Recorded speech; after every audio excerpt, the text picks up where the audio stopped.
Bienvenue dans votre émission Coffre aux idées. Nous nous retrouvons avec plaisir sur le plateau pour un nouveau temps d'échange en compagnie de ces jeunes, Yvelise, Maël, Ketia, Yanitza, Jessica et Manuel. Comment allez-vous aujourd'hui? Ça va, merci. Je vois de beaux sourires, je sens que la forme est là, prête à étudier ce nouveau thème, donc ce parcours que nous avons entamé au travers de l'évangile selon Matthieu. Avant de commencer, j'aimerais que Yanissa, tu puisses nous conduire en prière. Merci Père Céleste de nous avoir guidés jusqu'ici, de nous avoir protégés et gardés alors que nous allons commencer à étudier une nouvelle leçon. Daigne éclairer nos esprits, nous accorder ton Saint-Esprit. Ce sont les grâces que nous te demandons. Au nom de Jésus et pour ta gloire. Amen. Amen. Amen. Merci Yanissa. Sans plus tarder, je propose que nous lisions Matthieu 7, versets 28 et 29. Matthieu 7, versets 28 et 29. Lorsque Jésus eut achevé ses discours, les foules étaient ébahies de son enseignement, car il les instruisait comme quelqu'un qui a de l'autorité et non pas comme leurs scribes. Alors, je suppose qu'à la lecture effectivement de ce sermon sur la montagne, que vous avez aussi été interpellé par la manière dont Jésus présentait les vérités, le contenu des vérités, et c'est ce contenu que nous allons ensemble partager. Pourquoi le sermon sur la montagne? Qu'est-ce qu'il apportait de différent aux auditeurs de l'époque de Jésus? Qu'est-ce qu'il nous apporte de différent? Sans plus tarder, j'aimerais qu'on puisse lire un autre texte. Matthieu 5, versets 1 et 2. Matthieu 5, versets 1 à 2. Voyant la foule, Jésus monta sur la montagne, et après qu'il se fut assis, ses disciples s'approchèrent de lui. Puis, ayant ouvert la bouche, il les enseigna et dit. Merci Maël pour cette lecture.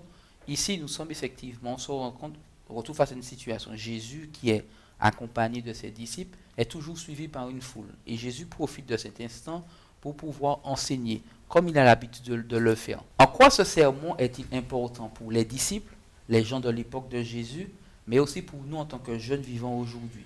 Alors, prenons les choses par étapes. Commençons par les disciples. En quoi ce sermon et les principes contenus étaient-ils importants pour les disciples? Ce que je trouve intéressant dans ce sermon, c'est-à-dire que Dieu, il a une forme toute particulière de l'annoncer à la foule, aux disciples et aussi pour nous. Il adapte son sermon, en fait, le message qu'il veut passer à son auditoire, en fait. D'accord. Donc, les Juifs en général attendaient que le Messie renverse le royaume romain. On va dire ça comme ça. Et donc, les disciples, en tant que choisis de Dieu, attendaient que ce Messie puisse qu'il soit des employés du roi qui allait gouverner, donc de Jésus. Et les pharisiens, eux, attendaient que le fameux Messie renverse les Romains qu'ils détestaient autant. Et les habitants, en fait, attendaient que ce roi qui soit juste puisse leur donner les richesses et l'aisance de vie qu'ils désiraient, en fait. D'accord. Donc, si je comprends bien par rapport à ce que tu dis, ce que tu disais, Jessica, c'est que ce sermon a valeur de présentation des orientations qui vont mener, qui seront le message de Jésus. Maintenant, tu disais, Maël, et je ne sais pas si vous êtes d'accord avec ça, que l'attente des disciples, du peuple, n'était pas du tout celle que Jésus présente. Effectivement, ils attendaient un roi qui les délivrerait, ce que tu disais, du royaume romain, mais pas du tout ce Jésus qui présenterait des principes comme ceux-là. Mais pour nous aujourd'hui, puisque le texte, entre le moment où le texte ce discours a été prononcé, et nous aujourd'hui, quelle importance ce sermon revêt-il pour nous, jeunes et évoluants dans ce siècle? Alors en fait, on se retrouve à la même place que la foule en fait et les pharisiens, comme elle l'a dit. On se focalise en fait, et Jésus savait que pour tous les siècles, les humains se focaliseraient toujours sur le présent, le monde actuel, parce que c'est la seule perspective qu'on a de se réaliser, de vivre en fait une vie terrestre, aisée, avec l'autorité nécessaire, la domination nécessaire. Mais Jésus, en fait, quand il est venu, comme on a dit dans la leçon précédente, il était venu pour sauver l'homme. Et en fait, le salut qu'il donnait, qu'il propose, c'est pas un salut qui va avoir son aboutissement sur terre. Donc Jésus, lui, il avait une perspective céleste que nous devons nous appliquer toujours, puisque on a toujours cette tendance à se ramener à la terre.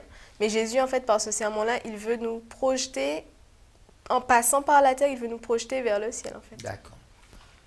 Jésus semble avoir, par rapport à ce que tu dis, une conception assez différente du bonheur.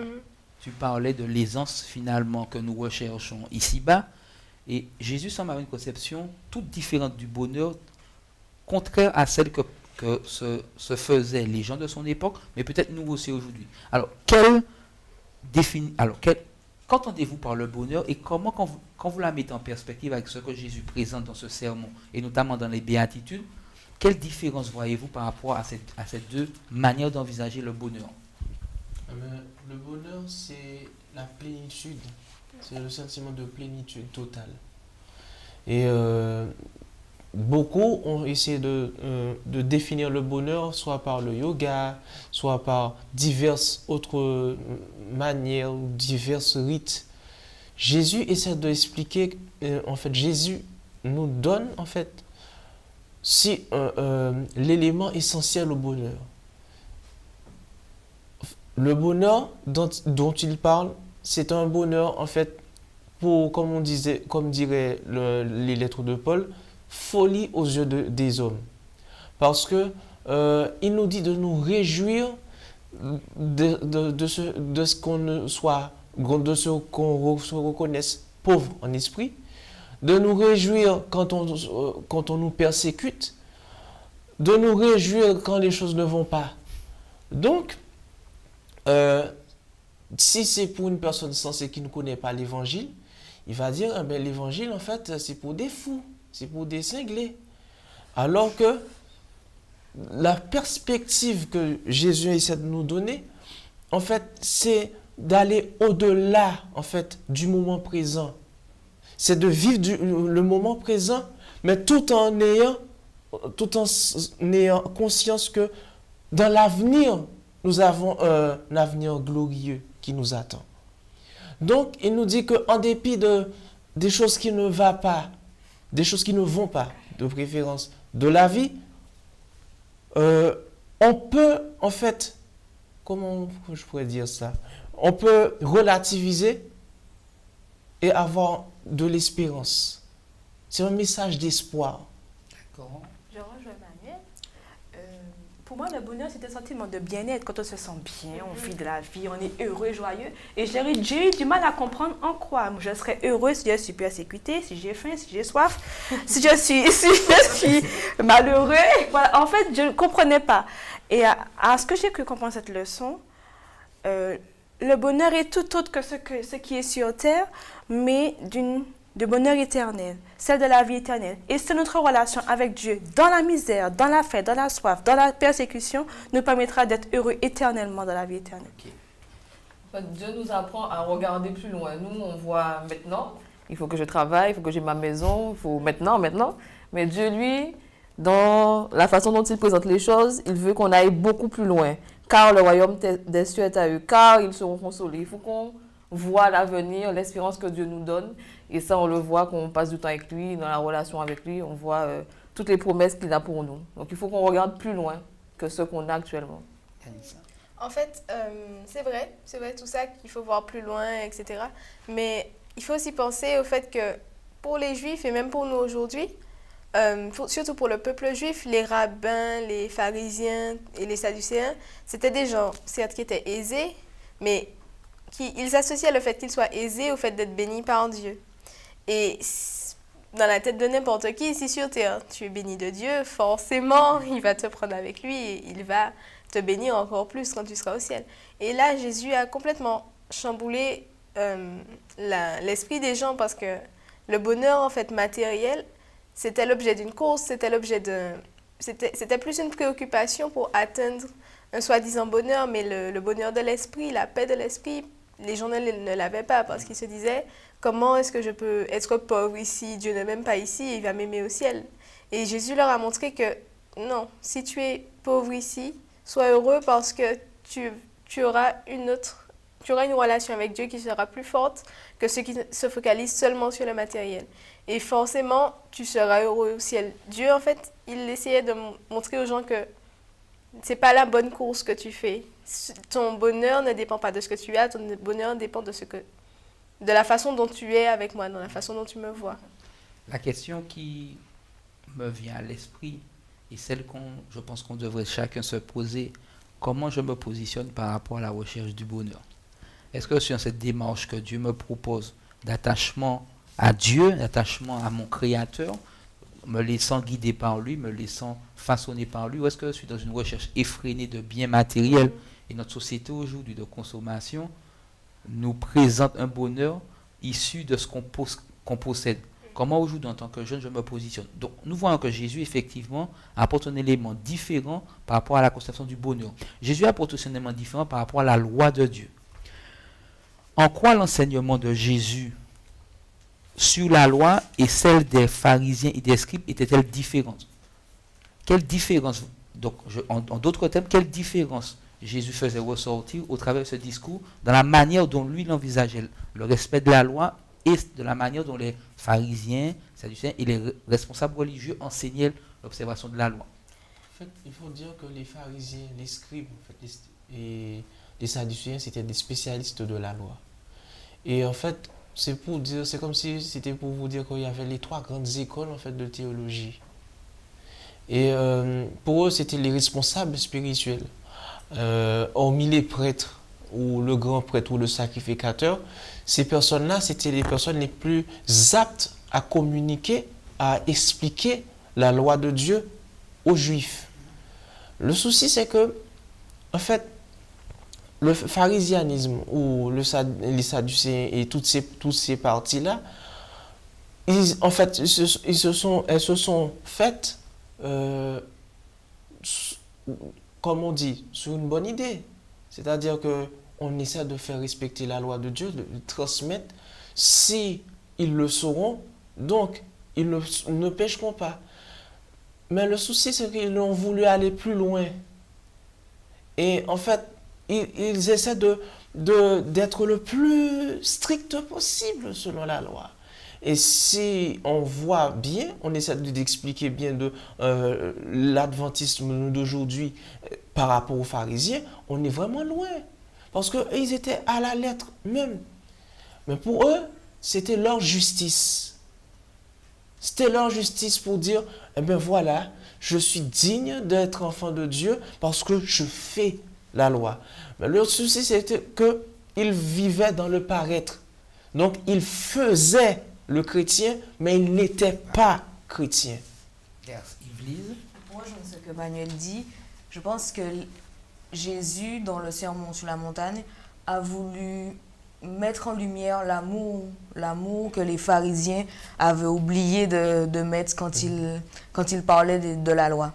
Ils étaient beaucoup dans le légalisme, comme a dit Manuel, et donc ils n'avaient pas cette conception juste des 10 commandements. Quand on regarde ce texte qui se trouve dans Matthieu 17, le verset 19, on se rend compte que Jésus considère que la loi a toujours cours. Il dit, non, je ne suis pas venu pour abolir, mais pour accomplir. Je vous le dis en effet, jusqu'à ce que le ciel et la terre passe, pas un seul iota ou un seul trait de la lettre de la loi ne passera jusqu'à ce que tout soit arrivé. Effectivement, comme vous le faisiez remarquer, Jésus apporte un éclairage différent, empreint d'amour. Je vais vous prendre un exemple. À un moment, Jésus va dire, va parler du fait de pouvoir répudier sa femme. Jésus dira, oui, la loi de Moïse permet de répudier sa femme, mais, et il va ajouter, mais si vous répudiez votre femme pour un motif vil, vous l'exposez à être adultère, et l'homme qui va se marier avec elle sera adultère. Et comme disait Yves, Jésus leur dit, ok, la loi dit ça, mais si là derrière il n'y a pas cette dose d'amour, cette dose de compréhension vis-à-vis de l'autre, est-ce que ça ne peut pas marcher? Est-ce que parfois aujourd'hui, il ne nous arrive pas peut-être de vivre ou d'être dans des situations où nous voyons se vivre ce même fonctionnement, où la loi passe avant l'individu? Mais en fait, on se retrouve à être souvent interprète de la loi et on fait comme les pharisiens, c'est-à-dire on veut entrer à la place, on veut se mettre à la place de la personne qui a écrit la loi. Ne faut pas oublier que la loi de Dieu était donnée depuis déjà des générations. C'est Moïse qui l'a reçue en premier. Et au temps de Jésus, ça faisait un bon bout de temps. Les gens avaient ajouté leur interprétation personnelle. Et nous, on entre dans cette dimension-là, c'est-à-dire qu'on veut être celui qui dirige, celui qui fait appliquer la loi comme je l'entends. Et en fait, non, Jésus a bien fait comprendre que non, c'est lui qui a fait la loi, qui l'a donnée. Et c'est à lui, en fait, de nous montrer, franchement, comment la vivre. C'est pas à nous d'interpréter. Nous sommes là juste pour appliquer avec le caractère de Jésus tout ce qu'il nous a prescrit. Et aujourd'hui, justement, on devrait se mettre dans cette optique-là. D'accord. Même aujourd'hui, pardon, on a encore tendance à considérer la loi comme une succession d'interdits. Je n'ai pas le droit de faire ci, je n'ai pas le droit de faire ça. Et on n'arrive pas à, comme au temps des Juifs, à considérer que cette loi, c'est une loi d'amour, c'est pour notre bien. Donc on considère que comme on nous a interdit, on ne veut pas notre bien. Donc voilà, c'est ce que les Juifs ont eu l'erreur de faire, de considérer que la loi était impossible à réaliser, à surmonter, à respecter, parce que c'est à trop d'interdits. Mais en fait, Dieu n'a pas voulu une succession d'interdits. Il a juste voulu que nous soyons heureux dans un cadre qui nous empêcherait, au contraire, de s'exposer à des situations malencontreuses. Ce qui est important dans tout ce qui se passe, en fait, et tout ce qu'on dit, c'est que Dieu nous fournit des outils afin que nous puissions réussir notre vie sur terre. Mais ce qu'il nous demande par-dessus tout, c'est pas que nous soyons notre propre acteur de notre vie, mais que ce soit lui, en fait, qui soit l'acteur de notre propre vie. D'accord. Et c'est vrai que vas-y. En fait, je pense que Jésus veut que la loi ne soit plus une loi pour nous. On ne doit pas être dans le faire, dans le pas faire, mais plus dans le vivre, dans l'être. En fait, Dieu veut que la loi soit inscrite dans notre cœur. Il faut que ça soit naturel. J'aime mon frère, donc je ne vais pas me mettre en colère contre lui. Donc, c'est sûr qu'il met du sens, en fait, à la loi. Il met un sens derrière. D'accord. Et d'ailleurs, je crois que Jésus se montre très acerbe vis-à-vis des leaders spirituels du peuple. Quand, par exemple, dans Matthieu 5, le verset 20, texte que je vous invite à lire, il dit quelque chose d'assez dur, que je trouve assez dur. Matthieu 5, le verset 20. Car je vous le dis, si votre justice ne surpasse celle des scribes et des pharisiens, vous n'entrerez point dans le royaume des cieux. Pourquoi, selon vous, Jésus se montre aussi dur face à ces hommes, ces deux groupes d'hommes? En fait, je comprends, en fait, parce que les pharisiens, les scribes, ils ont un peu volé l'amour, enfin les âmes même du peuple, en fait. Et je pense que Jésus s'est senti trahi. Il a eu mal d'avoir perdu certains de ses enfants à cause du fait qu'il se soit focalisé non pas sur lui, sur son amour, mais sur les pharisiens qui leur donnaient une image, un nouveau modèle, en fait. Et Jésus a été dur avec eux parce que, justement, ils ont été responsables de l'égarement de beaucoup de gens. Et du coup, par cette phrase-là, si votre justice ne surpasse pas celle des scribes et des pharisiens, Jésus est en train de montrer que le modèle que vous croyez être le bon, c'est pas le bon. C'est pas du tout. Vous pensez que les scribes et les pharisiens, c'est le plus haut, mais c'est pas du tout ça. Vous pensez que c'est pas à votre portée parce qu'ils sont riches, vous êtes pauvres, ils ont une bonne réputation, vous en avez une mauvaise. Non. Je suis le modèle. C'est moi qui vous dis comment faire. Et si vous focalisez sur eux, qui en fait, en réalité, sont un modèle au rabais, vous n'allez pas pouvoir entrer dans le royaume de Dieu. Jésus est en train, si on veut, de les secouer, de secouer tout le monde. Et au passage, de balayer les pharisiens, les scribes. Manuel? En fait, c'était pour dire aussi, pour rejoindre ce que Yanissa disait, Jésus a même dit que les pharisiens montent sur la chair de Moïse, faites tout ce qu'ils vous disent, mais ne faites pas comme eux. C'est pour dire que, en fait, ils peuvent se donner un message, mais ils ne le vivent pas.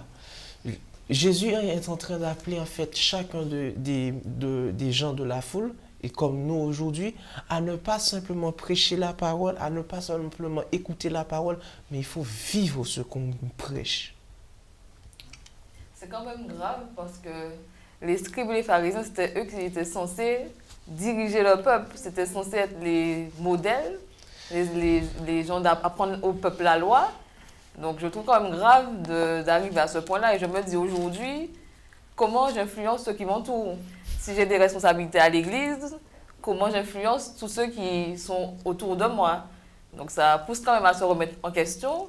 Quel que soit notre niveau, il faut toujours revenir à la source et se remettre en question. Yveline, qui voulait. Oui, toujours revenir à la source, puisque l'égalité, la piété, enfin, tout ça, c'était des valeurs fondamentales du judaïsme. Et donc, le peuple, je dirais, s'est laissé influencer par ces pharisiens, ces scribes qui mélangeaient la culture et qui mélangeaient tout ça, en fait. Et ils se sont laissés influencer par ça. Et donc, je pense que le message sur la montagne est une invitation de Jésus à revenir aux vraies valeurs, revenir à ce qu'ils ont appris. Voilà. Effectivement, vous mettez en évidence cette différence qu'il y avait dans l'enseignement de ces leaders spirituels et de ce que Jésus apporte. Jésus va aussi énoncer des principes fondamentaux de son royaume. Parce que rappelons-nous que Jésus est venu aussi pour rappeler que le royaume de Dieu est là et que le royaume de Dieu, pour a un fonctionnement. Jésus, par exemple, va dire, ne vous amassez pas de trésors sur la terre. Il dira, par exemple, aussi, ne vous inquiétez pas, ne soyez pas stressés. Jésus a dit, ne soyez pas stressés. Oui, mais c'est une manière d'actualiser, de rendre le texte comme Jésus beaucoup plus pertinent. Ne pas stresser, parce qu'aujourd'hui, effectivement, le stress fait partie des maladies, des maux que rencontre notre société. Et Jésus invite le peuple à ne pas s'inquiéter de ce qu'ils vont manger, de ce qu'ils vont la manière dont se vêtir. Jésus invite son auditoire à aimer ses ennemis. Jésus invite l'auditoire à prier, à chercher d'abord le royaume de Dieu, à demander, à chercher, à frapper, à bâtir sur le roc. Quel impact pensez-vous que pourraient avoir ces principes de vie si un jeune choisissait aujourd'hui de vivre seul selon ces principes? On aurait enfin le bonheur que Dieu a en réserve pour nous, sincèrement. Si on n'est pas inquiet, si on n'est pas stressé, si on est bien avec tout le monde, quoi de mieux d'être équilibré pour être heureux en fait. Donc toutes ces valeurs sont les éléments clés que Dieu a mis, que Dieu nous propose pour que nous soyons heureux. Est-ce que vous êtes d'accord avec Enfin oui, Naël? c'est l'idéal à avoir. De nos jours, ça n'est pas du tout évident. Ouais. Donc il faut s'efforcer et justement cela doit être notre objectif. Ok. Mais en fait, Maëlle et Jessica ont raison, toutes les deux. Certes, on devrait tendre vers ça, mais on ne se rend pas compte de l'impact qu'on aurait eu sur les gens. À voir comment tout le monde court, comment tout le monde est stressé. En tant que jeune, dans notre réalité quotidienne, si on apprend à faire confiance à Dieu, pour des petites choses, par exemple, j'ai un examen, j'ai passé ma semaine à réviser, et puis il y a encore des trucs que j'ai pas eu le temps et tout. Tout le monde est sur les dents. Moi, je sais, écoute Seigneur, de toute façon, c'est toi qui fais. Alors, pas la peine, il reste 1 heure, pas la peine de se stresser, de se bloquer. Seigneur, va, on fait comme tu veux. Et on ne se rend pas compte de l'impact que ça peut avoir sur les gens. La personne va se dire, mais d'abord, mais elle est malade, je veux dire. C'est un examen, c'est important. Et comment est-ce que tu fais pour être aussi bien? Et c'est comme ça, en fait, qu'on va être des gens qui vont propager le royaume de Dieu. On ne se rend pas compte. Et c'est vrai qu'il y a ça, a mis l'accent sur la préparation, donc sur un examen qu'on a passé. Mais je pense que dans chaque aspect de notre vie, que ce soit dans le cadre de nos relations, dans le cadre de nos activités professionnelles, associatives ou autres, où on rencontre des difficultés, on peut être dans cette démarche ou non. Dieu tu gères. Par contre, Jésus a mis l'accent aussi sur le fait de chercher d'abord le royaume et la justice du ciel. Cette notion où il faut chercher Dieu chaque jour. Mais il a mis aussi l'accent sur le fait qu'il faut, d'après Matthieu 7, versets 24 à 27, qui dit qu'il faut que celui qui entend la parole doit la mettre en pratique. Et Jésus met l'accent sur cette notion de mettre en pratique la parole. Donc, tu disais, Maëlle, effectivement, au départ, que le jeune qui aujourd'hui vivrait selon ces principes goûterait au véritable bonheur. Il y a un autre principe que j'aimerais partager, celui où Jésus va dire dans Matthieu 5, verset 48, « Soyez donc parfaits, comme votre Père céleste est parfait. » Quand on sait que la jeunesse est vue comme le temps de l'imperfection, le temps de l'indécision, le temps de la folie. Comment aujourd'hui envisager qu'en tant que jeunes, nous puissions entrer dans cet objectif que Dieu nous... N'est-il pas inaccessible pour nous en tant que jeunes, cette perfection? C'est accessible. Tout est accessible dans la vie. Facile à dire, pas facile à faire. Oui, alors justement, mais comme... Enfin, il faut se dire aussi que Dieu ne nous demande pas non plus de déplacer des montagnes. Il est là, s'il est dans notre vie, il va permettre que certaines choses se produisent. Après, il faut être disposé, comprendre l'amour de Dieu, comprendre qu'est-ce que Dieu veut vraiment pour nous, quelle est notre mission sur cette terre. Et par la suite, en fait, on mettra nos outils en place pour arriver à cette perfection, justement, de notre Père Céleste. D'accord. Maëlle? Moi, ça m'interpelle. Hein. Mais vraiment, parce que déjà, la question du bonheur, hein, donc être bien avec nos ennemis, aimer nos ennemis et compagnie, c'est déjà que je considère déjà très difficile à atteindre. Mais arriver à la perfection, mais c'est le summum là, vraiment. Hein. Donc ça m'interpelle, j'ai du travail à faire toujours. Enfin, Dieu a du travail à faire chez moi encore. Je pense que si Dieu nous le dit, c'est que c'est possible. Donc si on le veut vraiment et qu'on part du postulat que Dieu, avec lui, on peut tout, je pense qu'on peut y arriver. De toute façon, si Dieu nous le dit, c'est que c'est possible. Manuel? Pour terminer, je dirais que Jésus ne dit jamais quelque chose qu'il ne puisse pas faire. D'ailleurs, s'il t'a dit de mettre un pied devant, il va faire 100 pas avec toi. Et d'ailleurs, si je le crois bien, Dieu ne fait jamais quelque chose à partir de rien. Jésus prend ce qui est de bon en toi, même si tu as la majorité des défauts qu'il y a, et il dit, laisse-moi te modeler. Pour être un vase d'honneur, il va falloir se laisser faire. C'est vrai qu'il y aura des coups durs, mais c'est ces coups durs-là qui vont nous former pour qu'on puisse être des vases d'honneur. Et ainsi, on pourra voir avec les yeux de Dieu comment, s'il y a un frère qui est dans des situations, comment faire la différence entre la personne et son péché et son mal, et si avoir aussi la bonté envers nos ennemis. Quand on dit aimer nos ennemis, c'est-à-dire que ce n'est pas le fait de chercher à aimer l'ennemi, c'est le fait de chercher que cette personne a un problème. Il faut que je prie pour cette personne-là. Je n'ai pas de problème avec elle. Elle a un problème avec moi, mais je n'ai pas de problème avec elle. Il faut avoir cette maturité-là. Ok. Mais on se rend compte, effectivement. On se rend compte. Et Maëlle l'a exprimé quand elle dit qu'elle y réfléchit toujours, que le sermon sur la montagne non seulement a bouleversé certaines conceptions qu'avaient les gens de l'époque, mais continue encore aujourd'hui à bouleverser les conceptions que nous avons. Le fonctionnement que nous avons, c'est peut-être en tant que jeunes, dans nos relations avec les autres, notre recherche du bonheur, notre recherche de la satisfaction ici-bas, dans notre relation avec Dieu. Le sermon sur la montagne doit être pour nous le point de départ d'une réflexion, mais aussi d'un changement. Parce qu'il ne suffit pas d'entendre, de lire, de comprendre, mais il faut encore mettre en pratique. À vous qui nous regardez, vous avez aussi compris, comme nous sur le plateau, que ce sermon vous est dédié et que Dieu, Jésus, au travers de ce sermon, ne cesse de nous présenter les clés de son royaume. Ceux qui choisissent de marcher avec Jésus ont les clés du royaume de Jésus. C'est avec ces clés que nous vous encourageons à vivre le reste de la semaine. Et nous vous donnons rendez-vous pour une prochaine émission, Coffre aux idées.